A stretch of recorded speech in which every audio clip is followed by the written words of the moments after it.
Hello, my dear students. This is the next process of adiabatic process. We have discussed the previous class isobaric, isochoric, isothermal and this is a adiabatic process. देखिए adiabatic process कौन सा process होता है? एक ऐसा process जिस process के अंदर हीट का ट्रांसफर नहीं होता. हीट को ना तो आप ऐड कर सकते हो ना ही हीट को सब्ट्रैक्ट कर सकते हो फ्रॉम द सिस्टम. सिस्टम से ना तो सिस्टम में भेज सकते हो ना सिस्टम से बाहर ले सकते हो. उस प्रोसेस को कहते हैं adiabatic प्रोसेस. तो उस प्रोसेस में जो वर्क डन होगा by the system is always taken positive, that is called a adiabatic expansion process. और इसी का वाइस वर्सा है, जब आप वर्क डन निकाल रहे हो on the system is taken always negative, that means adiabatic compression process. मतलब एक स्टेट से जब सेकंड स्टेट पे आप जा रहे हो, एक स्टेट से इनिशियल स्टेट से जब फाइनल स्टेट पे जा रहे हो या फाइनल स्टेट से जब इनिशियल स्टेट पे आ रहे हो, तो एक बार तो आपका होगा एक्सपेंशन प्रोसेस, एक बार कंप्रेशन प्रोसेस. क्योंकि क्या है, ये रिवर्सिबल हो रहा है. ये जो प्रोसेस है ये रिवर्सिबल प्रोसेस है. लेट अस सी.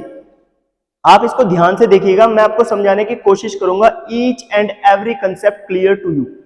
तो आपको समझाने की कोशिश करता हूं, तो ध्यान से आप समझने की कोशिश करना. ये प्रोसेस ऐसा प्रोसेस है जिसमें हीट ट्रांसफर टू और from the system is zero. It means ये कह रहा है कि इस प्रोसेस में जो हीट होएगी ट्रांसफर ही नहीं होएगी. सिस्टम और सराउंडिंग के बीच में हीट का कोई लेना देना नहीं है. तो ये प्रोसेस adiabatic प्रोसेस ये कहना चाह रहा है. और यही जो प्रोसेस है, ये प्रोसेस एक जनरल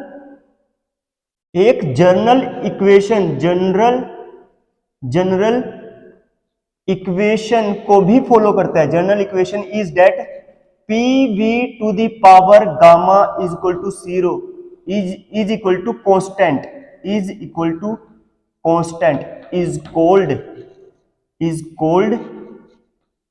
कॉल्ड adiabatic प्रोसेस. तो उसे हम adiabatic प्रोसेस ही कहेंगे. ठीक है, इस इक्वेशन को ये फॉलो करता है. तो मैं बात समझाने की कोशिश कर रहा हूं with the help of pressure volume diagram. Now pressure volume diagram समझने की कोशिश करना आप लोग. ये आपका है y एक्सिस और ये x एक्सिस.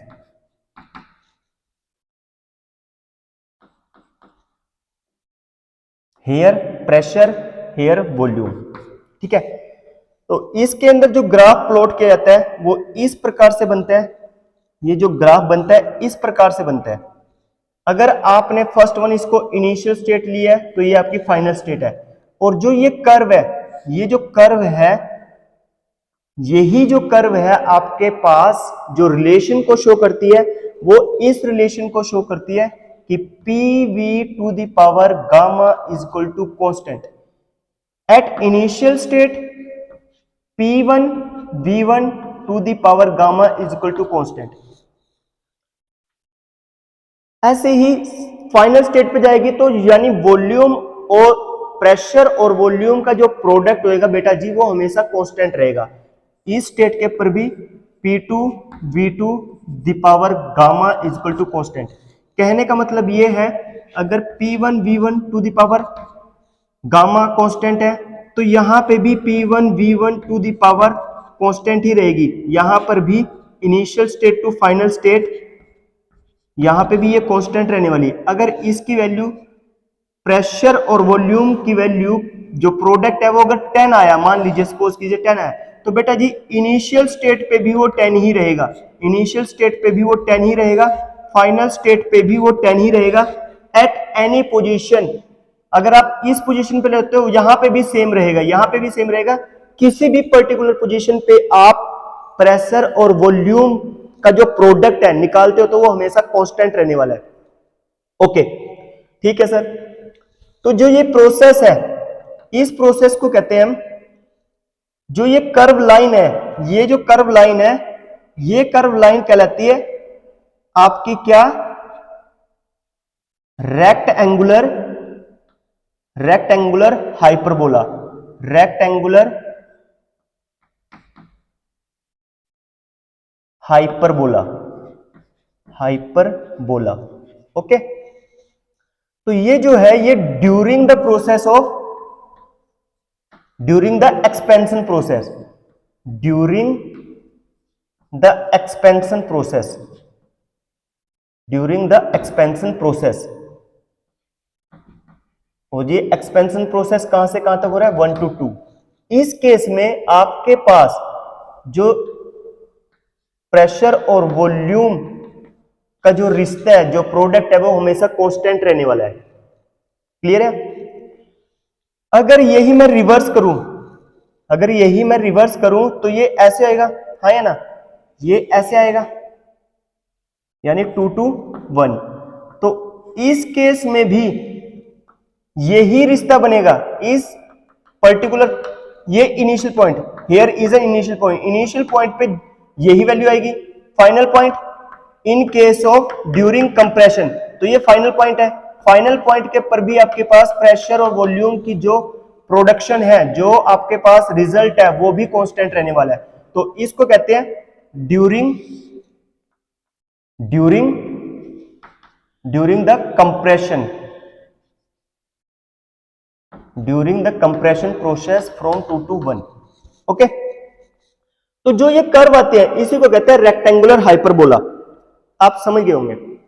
तो मेरी बात को ध्यान से समझने की कोशिश करना। मैं एक नोट लिखवाने वाला हूं, तो उसको ध्यान से समझना। तो क्या होता है कि यहां पे जो आपके पास ड्यूरिंग द एक्सपेंशन प्रोसेस, ये adiabatic, that is called adiabatic expansion process. In case of adiabatic expansion process, work by the system, by the gas is always taken positive. Work during the expansion process, work done by the system या by the gas is always positive, or vice versa, और vice versa. Means compression के case में, in case of compression, work done on the system, work done on the system या on the gas is always taken negative.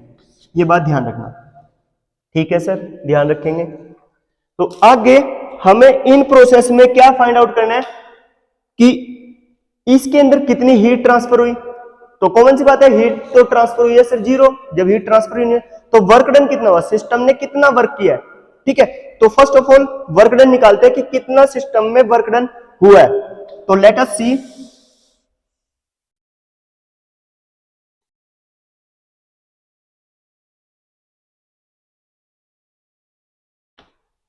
Work done, पहला आपका point क्या है, work done found करना। Work done during the expansion process, expansion process, जो expansion process कहां से कहां था, 1 to 2। तो जो वर्क डन हुआ है आपका, वो वर्क डन किसके बराबर होता है, pressure into change in volume, हाँ या ना। तो ये आपके पास आ गया वर्क डन। जैसे ही वर्क डन को आप इनिशियल टू फाइनल पॉइंट से निकाल लोगे कि इनिशियल और फाइनल पॉइंट तक कितना वर्क हुआ है। जैसे ये प्रेशर वॉल्यूम डायग्राम था आपका, ये कर्व आ रही थी, तो इनिशियल स्टेट 1 to 2, तो कितना वर्क हुआ है, कितना वर्क हुआ है सर, ये वर्क हुआ है। ये जो बीच में आपके पास with the help of plotted, तो ये वर्क हुआ है। जो ये वर्क हुआ है ये कितना हुआ है, वर्क हुआ कितना, तो एग्जैक्ट यही वर्क हम निकाल रहे हैं। तो work done from initial state to final state, तो integration taking on both side, तो इंटीग्रेशन लेंगे तो यहां से इंटीग्रेशन लिया, तो आपके पास क्या रहा है, इंटीग्रेशन विद रिस्पेक्ट टू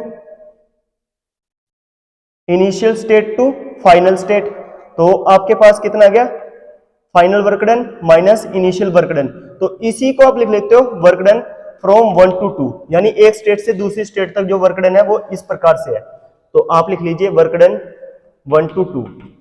अब देखिए P की वैल्यू अगर हम पुट करते हैं, यहां पे क्या है, जो इंटीग्रेशन है with the help of volume है, तो volume initial volume to final volume, क्योंकि यहां पे भी तो कुछ ना कुछ वॉल्यूम था, हाँ या ना, यहां पे भी तो कुछ ना कुछ वॉल्यूम था, हाँ या ना। तो ध्यान से मेरी बात को समझने की कोशिश करना, जो इस कर्व पे हमारे पास जो कांस्टेंट वैल्यू मिलती है p v to the power gamma is equal to c, अगर इस p को मैं ऐसे लिख लूं p is equal to c divide by volume, अगर इस p की वैल्यू मैं यहां पे पुट करता हूं, इस p में इस p की value c divide by v to the power gamma putting here, तो क्या आएगा c divide by v to the power gamma into dv, हाँ या ना। तो ये इंटीग्रेशन होगी v1 टू v2, इसी को आगे सोल्व करना है।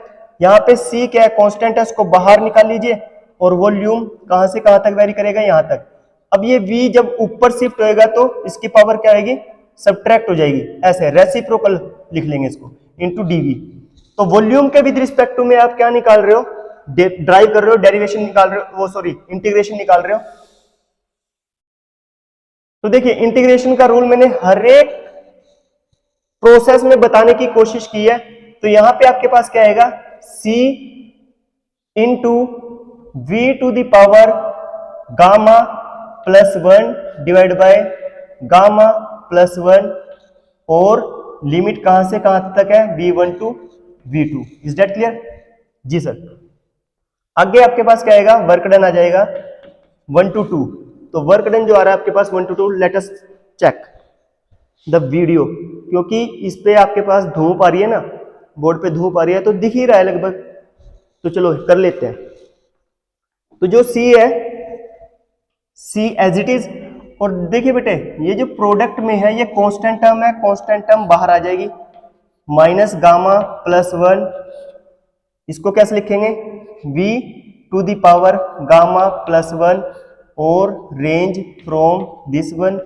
अब एक बार तो वॉल्यूम की वैल्यू v2 लिख लेंगे, फाइनल स्टेट के ऊपर कितना वॉल्यूम है, एक बार v की वैल्यू इनिशियल स्टेट पे कितना वॉल्यूम है, v1 लिख लेंगे। तो putting the value of in both cases, तो इसको ऐसे लिखा जाता है v2 the power gamma plus 1, और सब्ट्रैक्ट कर देंगे इसमें से इनिशियल वाली, ठीक है।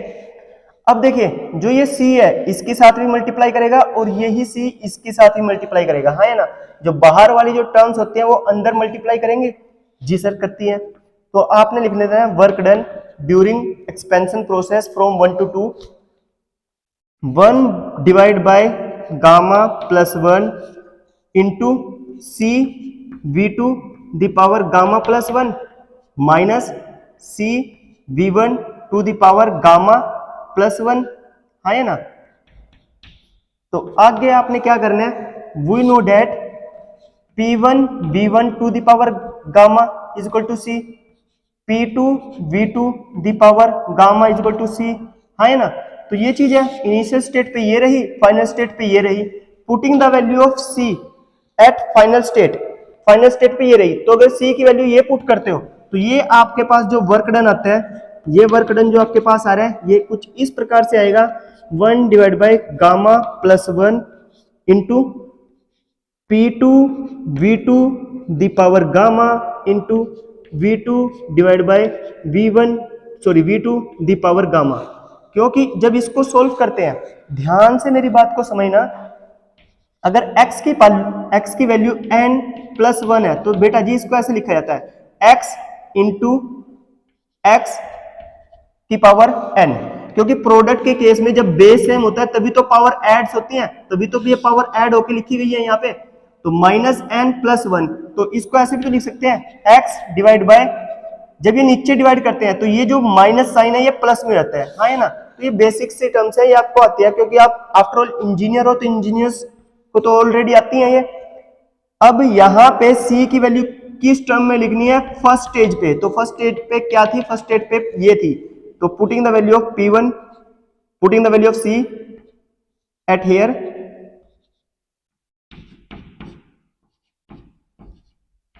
अब देखिए आपके पास ये और ये दोनों आपस में कैंसिल आउट हो जाएंगे, हेयर यहाँ पे ये कैंसिल आउट हो जाएगा।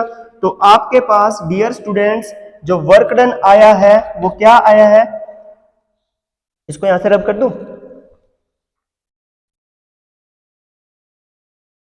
जो आपके पास वर्क डन आया है वो P2 V2 minus P1 V1 divide by minus gamma plus 1।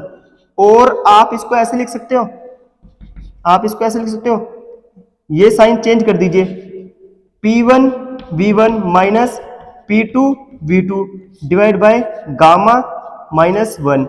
तो आपने जब इसके साइन चेंज किए मतलब कॉमन टर्म्स, कॉमन जो क्या लिया आपने, माइनस को कॉमन लिया है, तो इधर से भी माइनस को कॉमन लेंगे तो माइनस से माइनस कट जाएंगे, जो यहाँ पे माइनस वाली टर्म्स है वो प्लस वाली हो जाएगी, जो प्लस वाली है वो माइनस वाली हो जाएगी, सेम एज इट इज यहाँ पे। तो ये टर्म्स आ गया आपके पास, यानी जो वर्क डन आया है, जो वर्क डन आया है 1 to 2 क्या है, P1 V1 minus P2 V2 divide by gamma minus 1। और ये ही जब आप जर्नल गैस इक्वेशन यूज करते हो तो PV किसके बराबर होता है, MRT के। वहां पे जब इसको पुट करोगे तो ये इन फॉर्म ऑफ MRT की फॉर्म में आ जाएगा।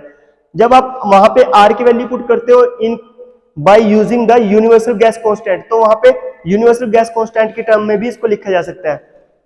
तो वो कैसे लिखा जा सकता है, वो ऐसे लिखा जा सकता है, ध्यान से सुनना, MR चेंज इन टेम्परेचर, हाँ है ना, डिवाइड बाय गामा माइनस 1। और इसको ऐसे भी लिखा जा सकता है in term of universal gas constant.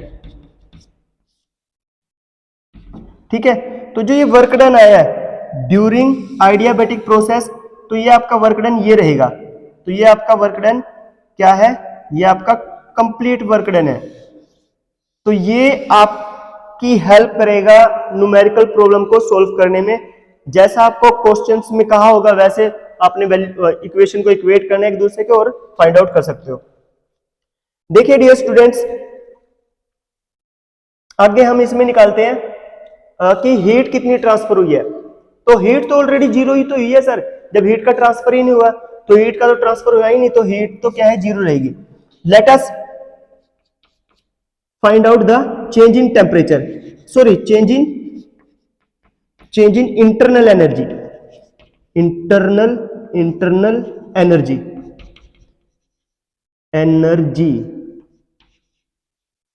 Energy में कितना चेंज आया है, कितना चेंज आया है एनर्जी में ड्यूरिंग प्रोसेस 1 to 2, तो कितना चेंज आया। तो एनर्जी के अंदर जो चेंज आएगा डियर स्टूडेंट्स वो होगा du 1 to 2 is equal to mCV into dt, और dt हेयर क्या है, mCV इंटू फाइनल टेम्परेचर में से इनिशियल टेम्परेचर। ओके, ये बात याद रखना, तो फायदा हो जाएगा। अब मूव ऑन करते हैं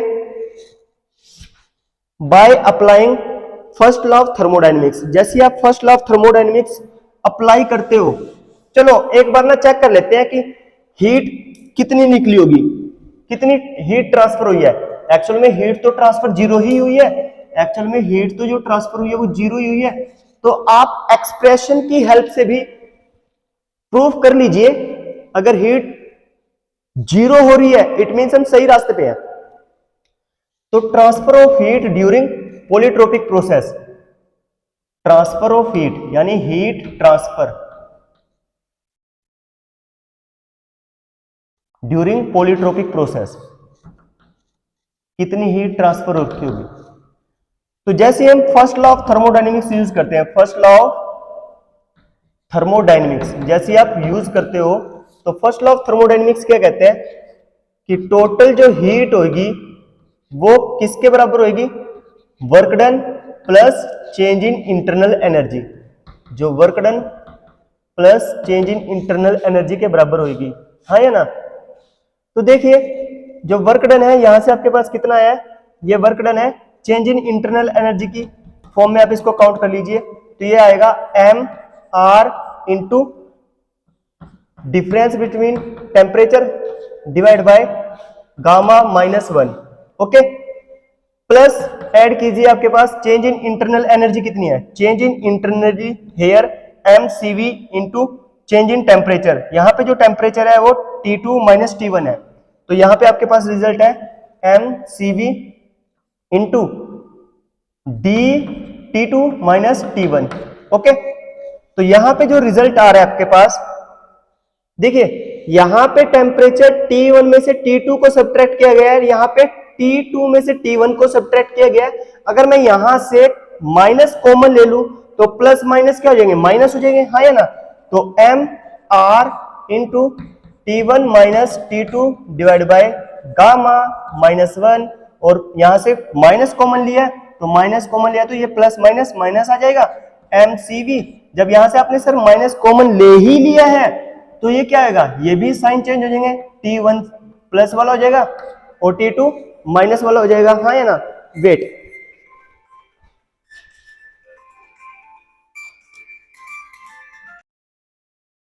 तो देखिए जो ये रिजल्ट आया है ये आपके पास, वैसे लाइट पड़ रही है तो आपको शायद दिख नहीं रहा होगा ढंग से, लेकिन देखने की कोशिश करना आप लोग।